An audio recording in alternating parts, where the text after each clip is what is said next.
বিধায়কের পর রাতের অন্ধকারে এবার বিধায়কের গাড়ির চালককে ধারালো অস্ত্রের আঘাত।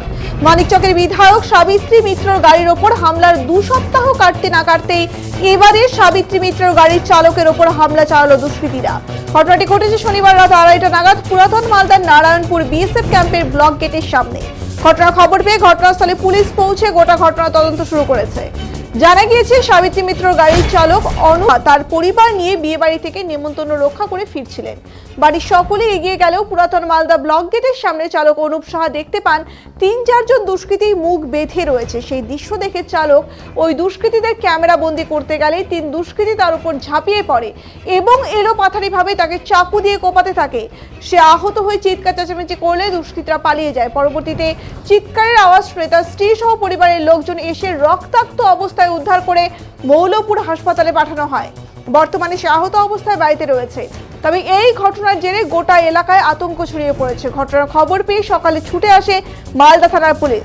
সিসিটিভি ক্যামেরার ফুটেজ সংগ্রহ করে দুষ্কৃতীদের খোঁজ চালাচ্ছে মালদা থানার পুলিশ।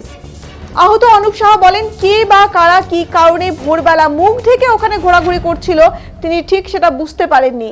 তাদের ভিডিও ক্যামেরা করতেই তার ওপরে তারা হামলা চালায় এবং ঝাঁপিয়ে পড়ে। সম্ভবত তার উপর আক্রমণ করার আক্রোশবশতই এই ঘটনা ঘটিয়েছে। পুলিশ পুরো ঘটনা তদন্ত করছে।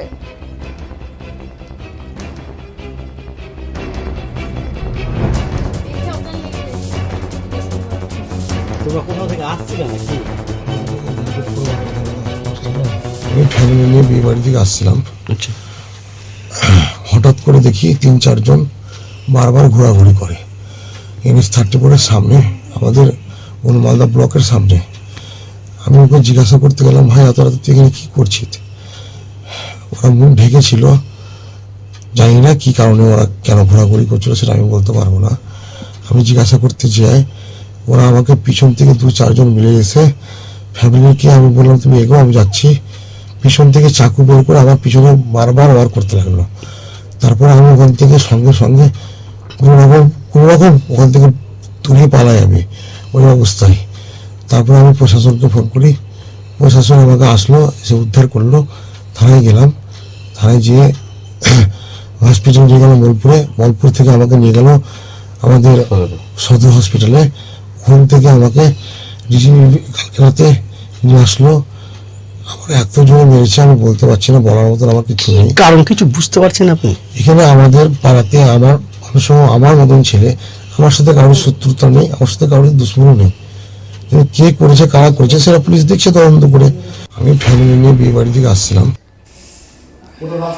মানিকচকের বিধায়ক সাবিত্রী মিত্র বলেন, ওই দিন তার চালক ছুটি নিয়েছিলেন। তিনি অন্য আরেকজন চালককে নিয়ে তার কাজে বেরিয়েছিলেন।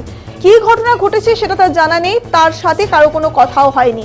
একটা ভিডিওতে তিনি দেখলেন যে বলেছে যে তিনি সাবিত্রী মিত্রর গাড়ির চালক। তাতে কি হয়েছে সমস্ত বিষয় পুলিশ তদন্ত করে দেখুক। তার ঘটনার সঙ্গে এই ঘটনার কোনো বিষয় নেই, পুলিশ তদন্ত করছে।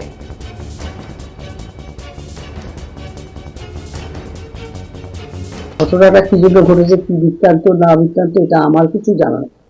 এখন পর্যন্ত ওর সাথে আমার কথা হয়নি। একটা বাড়িতে দেখলাম যা উনি সাবিত্রী মিত্র গাড়ি চালায়, সো হোয়াট, চালাতেই পারি, ড্রাইভার তো থাকে কারণ।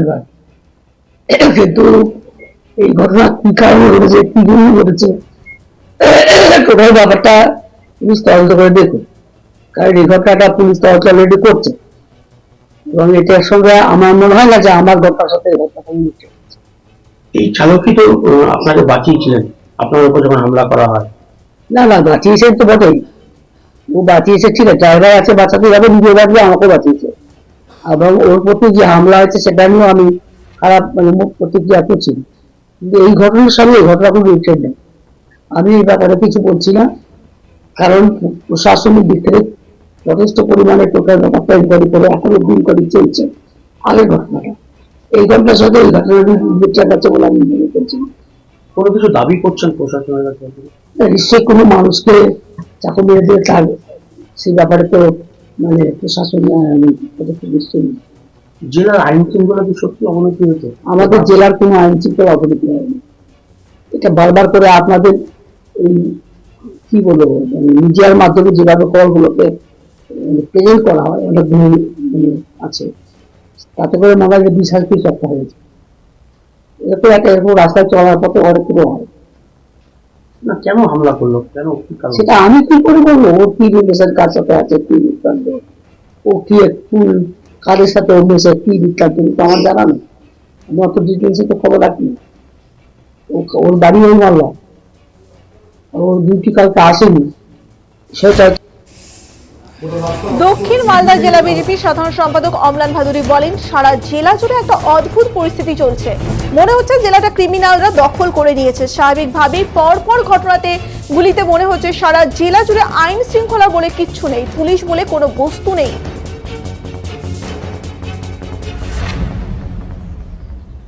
এটি হচ্ছে মালদা জেলায় বছরের শুরু থেকেই খুন দিয়ে শুরু হয়েছে।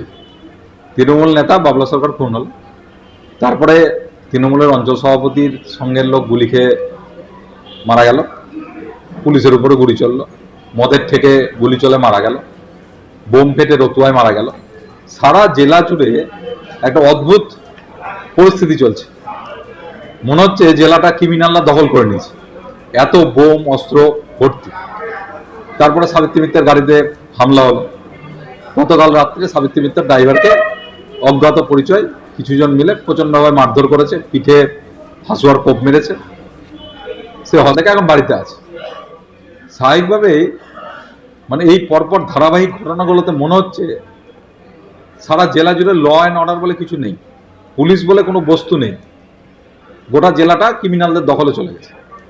কে বা কারা অ্যাটাক করলো, কি কারণে করলো, সেগুলো নিয়ে আমাদের ব্যাপার নেই, কিন্তু বিষয়টি অ্যাটাক হবে কেন, এইরকম ক্রাইম বারে বারে হচ্ছে কেন, এবং প্রতি সপ্তাহের মধ্যে 2 দিন 3 দিন এরকম ক্রাইমের ঘটনা ঘটছে জেলা জুড়ে, এটাতে সারা জেলাবাসী আতঙ্কিত হয়েছে।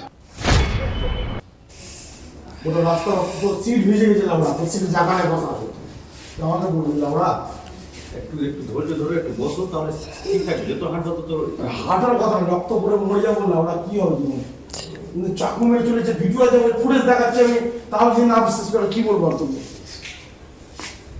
বগুড়ার আমার হাড্ডিটা আমার ফাঁক করে দিয়েছে, ফাঁক মানে হাড্ডি ভেঙে দিয়েছে, 4-5 জন ছিল।